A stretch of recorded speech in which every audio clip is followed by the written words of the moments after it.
కొంతమంది క్రైస్తవులు కూడా అపరిపక్వతతో లోకపు భాష క్రైస్తవ్యంలో వాడతారు. ఒకరోజు ఒక హాస్పిటల్కి వెళ్ళాం.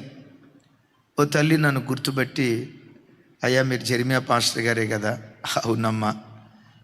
అయ్యా నా బాధ మీకు చెప్పుకుంటా, కొంచెం ప్రార్థన చేయండి అయ్యా అంది. ఏంటమ్మా అన్నాను.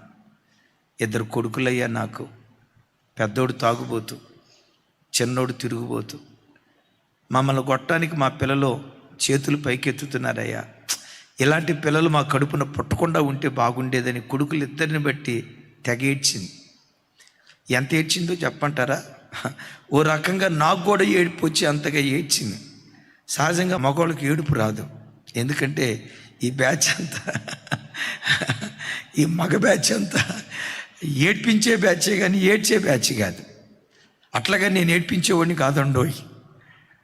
అట్లాంటిది నన్ను ఏడ్పించింది.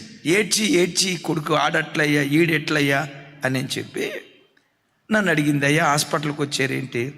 మా చర్చికి వచ్చా, ఒక ఆమె డెలివరీ అయింది అమ్మా, ప్రార్థన చేయటానికి వచ్చామంటే, అయ్యో నేను కూడా ఆ అమ్మాయిని చూడటానికే వచ్చానని ఓ రకంగా మాతో పాటు వచ్చింది. ఆ పుట్టిన బిడ్డ తండ్రి పుట్టిన బిడ్డను తీసుకొని, అన్న మరలా 2వ పర్యాయం కూడా దేవుడు తన మహా గొప్ప కృపను బట్టి కుమార్తెను దేవుడు నాకు ఇచ్చాడన్నా అని అన్నాడు.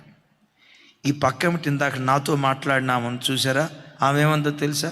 అయ్యో మళ్ళా ఆడపిల్లే పుట్టిందా, అయ్యో మళ్ళా ఆడపిల్లే పుట్టిందా అంది.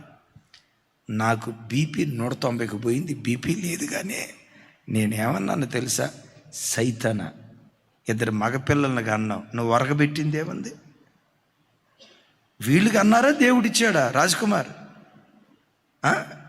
ఆ తల్లి నాకు ఆడపిల్లే కావాలని ఆడపిల్లని గర్భాన్ని దాంచిందా? దేవుడిచ్చాడా?